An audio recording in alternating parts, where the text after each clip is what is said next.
મિત્રો, આજે અમે ઓસ્ટ્રેલિયાનું સિડનીનું ખૂબ જ હોટ ફેવરિટ પિકનિક સ્પોટ ગણાતું બ્લુ માઉન્ટેન્સ જોવા નીકળ્યા છે. અને તેઓ આવી રીતે બાઇકર્સ અમને મળી ગયા અને એમને પૂછ્યું કે બાઇક વિશે માહિતી અમને આપી. ખરેખર અહીંયા લોકો સ્પોર્ટ્સ, એડવેન્ચર એના ખૂબ જ ક્રેઝી માણસો છે અને એ લોકો આવી રીતે સુંદર રીતે જીવન વિતાવે છે. મિત્રો, આ તમે જોઈ શકો છો પક્ષીઓ ફક્ત ગર્લ્સને જ સિલેક્ટ કરે છે અને એમના માથા ઉપર અને હાથ ઉપર બેસે છે. પુરુષોના હાથ ઉપર બેસતા નથી. આ તમે જોઈ શકો છો, આ છોકરીના હાથ ઉપર અને માથા ઉપર પક્ષીઓ આવીને બેસી જશે. ખરેખર ખૂબ જ પક્ષીઓ પણ સમજે છે કે પુરુષો અમને નુકસાન કરી શકે છે, સ્ત્રીઓ નહીં કરે. જે જેમિસન ખીણની ઉપર છે તે થ્રી સિસ્ટરના નામ છે મિહિની, જે 922 મીટર ઊંચું છે, વિમલા 918 મીટર અને ગુનેડુ 906 મીટર ઊંચું છે.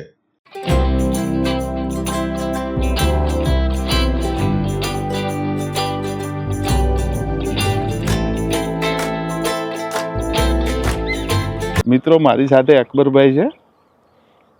એ ઓસ્ટ્રેલિયા વાસી થઈ ગયા છે હમણાં, બરાબર, અને ઓસ્ટ્રેલિયાનો ઘણો બધો એક્સપિરિયન્સ એમના છે. મારી સાથે અમૃતભાઈ શેરસિયા છે, મકસૂદભાઈ અમી છે. મકસૂદભાઈ અમી 16 વર્ષથી અહીંયા છે ઓસ્ટ્રેલિયામાં, અને એ એઝ અ નર્સ તરીકે ઇન્ડિયામાં પણ કામ કર્યું છે અને અહીંયા પણ કામ કરે છે. આયર્લેન્ડ બી કર્યું છે. હા, સાઉથ અરેબિયા કરેલું છે. હા, સાઉથ અરેબિયા, આયર્લેન્ડ. આજે મકસૂદભાઈ અમને લઈ જઈ રહ્યા છે ફરવા માટે બ્લુ માઉન્ટેન. અને આ રસ્તામાં એક રિવર છે. આ રિવરમાં ઘણું બધું ફ્લડ આવતું હોય એવું લાગી રહ્યું છે. મસ્ત વ્યૂ છે. મિત્રો, આજે અમે ઓસ્ટ્રેલિયાનું સિડનીનું ખૂબ જ હોટ ફેવરિટ પિકનિક સ્પોટ ગણાતું બ્લુ માઉન્ટેન્સ જોવા નીકળ્યા છે. અને રસ્તામાં એટલા ખૂબસૂરત નજારા છે, તમે જોઈ શકો છો. આ કેટલું શાંત પાણી છે નદીનું. અને આવા વ્યૂ જોતા જોતા અમે બ્લુ માઉન્ટેન પહોંચીશું, જે સિડનીથી 70-80 કિલોમીટર દૂર આવેલું છે. મિત્રો, તમે જોઈ શકો છો ઓસ્ટ્રેલિયામાં જે પણ લુકઆઉટ પોઈન્ટ હોય ત્યાં પાર્કિંગની ખૂબ સુંદર વ્યવસ્થા હોય છે. અને પિકનિક સ્પોટ તરીકે તમે ત્યાં ટેબલની અને બધી વ્યવસ્થા હોય છે. ત્યાં તમે પિકનિક પણ કરી શકો અને કુદરતી નજારાને પણ માણી શકો. દરેક જગ્યાએ સરકાર દ્વારા આ ખૂબ જ સરસ વ્યવસ્થા કરેલી હોય છે. એવો જ આવો લુકઆઉટ પોઈન્ટ છે. આવા અસંખ્ય લુકઆઉટ પોઈન્ટ સમગ્ર ઓસ્ટ્રેલિયામાં આવેલા છે.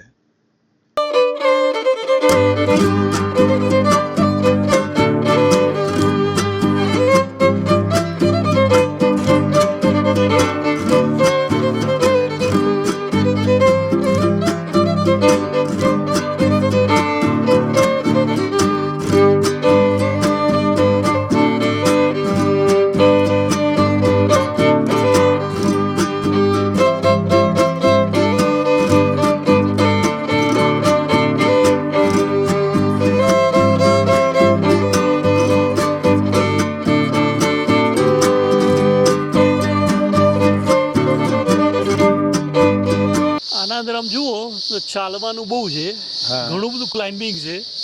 એટલે અમુક વાર અમે સ્પેશિયલી ચાલવા માટે પહેલાં તો હું આવતો, છોકરા નાના હતા એટલે સાથે લઈને આવું, છેક સુધી જતા હતા નીચે. બરાબર. પણ હવે ઓછું વપરાય હમણાંનું તો. મિત્રો, મકસૂદભાઈને સાંભળ્યા. અત્યારે બ્લુ માઉન્ટેન પહોંચી ગયા છે અને વ્યૂ જોઈએ એના પહેલાં બ્લુ માઉન્ટેનની થોડી માહિતી આપી દઉં. બ્લુ માઉન્ટેન્સ એ ન્યૂ સાઉથ વેલ ઓસ્ટ્રેલિયામાં આવેલી પર્વતમાળા છે. આ પ્રદેશને ગ્રેટર સિડની વિસ્તારની પશ્ચિમ બહારનો ભાગ માનવામાં આવે છે. આ પ્રદેશ સિડનીના મુખ્ય મેટ્રોપોલિટન વિસ્તાર પર સરહદ ધરાવે છે. તેની તળેટી રાજ્યની રાજધાનીના કેન્દ્રથી પશ્ચિમમાં લગભગ 50 કિલોમીટરથી શરૂ થાય છે. બ્લુ માઉન્ટેનની હદ વિશે લોકોની સમજ વિવિધ છે, કારણ કે તે મહાન વિભાજન શ્રેણી સાથે સંકળાયેલા વિશાળ પર્વતીય વિસ્તારને માત્ર એક ભાગ બનાવે છે. બ્લુ માઉન્ટેન્સ પ્રદેશ પૂર્વમાં નેપિયન અને હોક્સબરી નદીઓ, પશ્ચિમ અને દક્ષિણમાં કોકસ નદી અને લેક બુરાગોરાંગ અને ઉત્તરમાં વોલ્ગન અને કોલો નદીઓથી ઘેરાયેલો છે. બ્લુ માઉન્ટેન્સ રેન્જમાં પર્વતોની શ્રેણીનો સમાવેશ થાય છે, જે ઈમુ મેદાનો ઉપર સમાપ્ત થાય છે. તેની લંબાઈના લગભગ 2/3 ભાગ માટે great western highway, main western railway line અને સૂચિત બ્લુ માઉન્ટેન ટનલ દ્વારા પસાર થાય છે. કેટલાક સ્થાપિત નગરો તેની ઊંચાઈ ઉપર આવેલા છે, જેમાં કટુંબા, બ્લેક હીથ, માઉન્ટ વિક્ટોરિયા અને સ્પ્રિંગવુડનો સમાવેશ થાય છે. આ શ્રેણી દક્ષિણમાં કોકસ નદી, ઉત્તરમાં ગ્રોસ અને વોલ્ગન નદીઓ વચ્ચેના વોટરશેડની રચના કરે છે.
અને તેઓ આવી રીતે બાઇકર્સ અમને મળી ગયા અને એમને પૂછ્યું કે બાઇક વિશે માહિતી અમને આપી.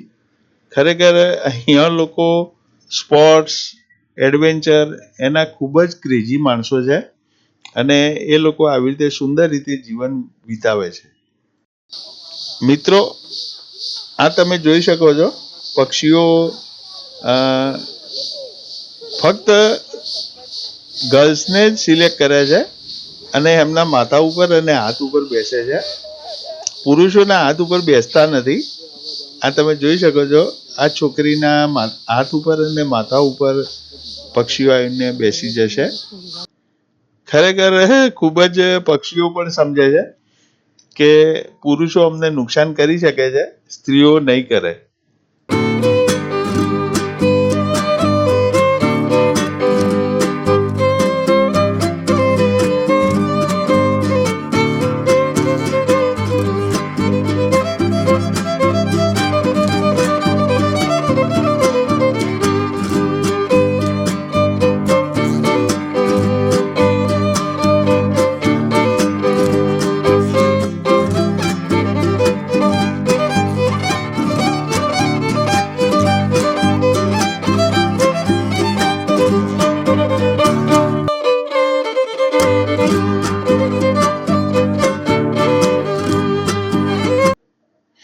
મિત્રો, હવે અહીંથી અમે કટુંબા ફોલ જોવા માટે જઈ રહ્યા છીએ.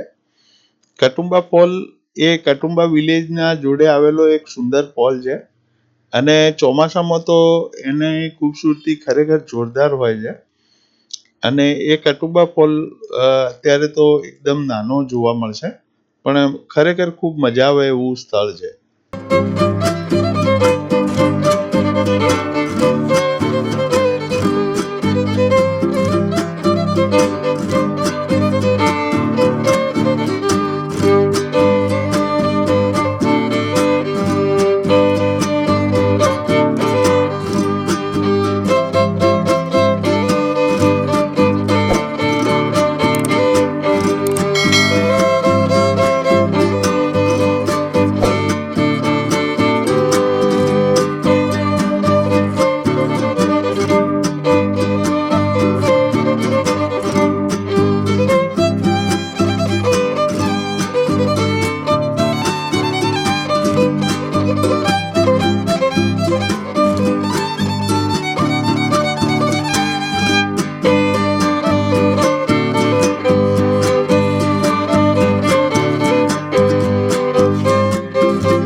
કટુંબા ફોલ જોયા પછી બ્લુ માઉન્ટેન ઉપર આવેલી કેબલ કાર જે સ્કાયવે તરીકે ઓળખાય છે તે જોવા આવ્યા છીએ. 1958માં બનેલ સિનિક સ્કાયવે સિનિક વર્લ્ડમાં અન્ય કેબલ સંચાલિત વાહન વ્યવહાર છે. તે ખીણના ફ્લોરથી 260 મીટર ઉપર કટુંબા ધોધની ઉપરના ખાડામાં પ્રવાસ કરે છે. મૂળ સિનિક સ્કાયવે 4 એપ્રિલ 2004ના રોજ 5,87,401 ક્રોસિંગ પછી તેને પરત ખેંચી લેવામાં આવ્યો હતો અને તે જ વર્ષે ડિસેમ્બરમાં તેની જગ્યાએ નવી કેબિન દ્વારા બદલવામાં આવ્યો હતો. નવો સ્કાયવે ડોપલ મેયર અને CWA કન્સ્ટ્રક્શન દ્વારા બનાવવામાં આવ્યો હતો. તેમાં લિક્વિડ ક્રિસ્ટલ ગ્લાસના સેક્શન સાથે 72 વ્યક્તિઓનું કેબિન છે.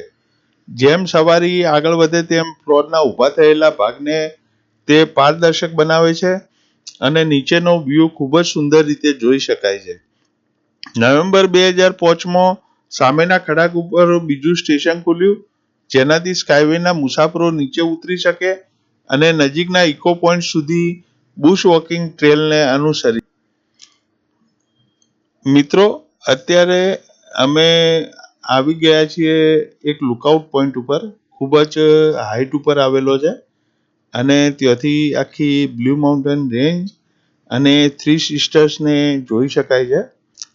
થ્રી સિસ્ટર એ જેમિસન ખીણના ઉત્તરમાં આવેલા ન્યૂ સાઉથ વેલ્સ ઓસ્ટ્રેલિયાના બ્લુ માઉન્ટેન્સમાં અસામાન્ય ખડકોની રચના છે. તેઓ કટુંબા શહેરની નજીક છે અને બ્લુ માઉન્ટેનની સૌથી જાણીતી જગ્યાઓ પૈકીની એક છે, જે જેમિસન ખીણની ઉપર છે. તે થ્રી સિસ્ટરના નામ છે મિહિની, જે 922 મીટર ઊંચું છે, વિમલા 918 મીટર અને ગુનેડુ 906 મીટર ઊંચું છે. લગભગ 200 મિલિયન વર્ષો પહેલા ટ્રાયસિક સમયગાળા દરમિયાન જમીન ધોવાણ દ્વારા થ્રી સિસ્ટર્સનું નિર્માણ થયું હતું, જ્યારે પવન, વરસાદ અને નદીઓના કારણે બ્લુ માઉન્ટેન પર્વતમાળાના રેતીના પથ્થરની બોગ સમયની સાથે ભૂસાઈ ગયો હતો, જેના કારણે ખીણની આસપાસના ખડકો ધીમે ધીમે તૂટી ગયા હતા.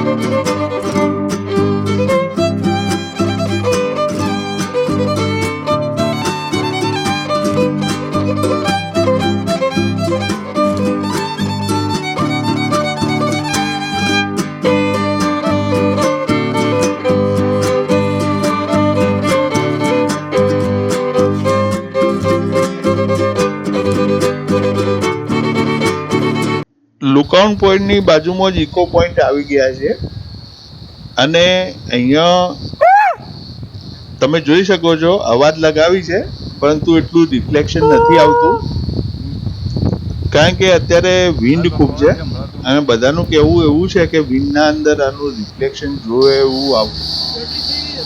મિત્રો, હવે ડાયનોસોર મ્યુઝિયમ જોવા આવ્યા છીએ. ખૂબ જ સુંદર મ્યુઝિયમ બનાવેલું છે અને તમે ત્યાં ડાયનોસોરના લાઈવ ડેમો જોઈ શકો છો.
આજની ખૂબ જ સુંદર સફરના અંતે થાક પણ લાગ્યો હતો, ભૂખ પણ લાગી હતી. તો બાજુમાં જ પાર્કમાં આવેલ એક સુંદર તળાવ હતું.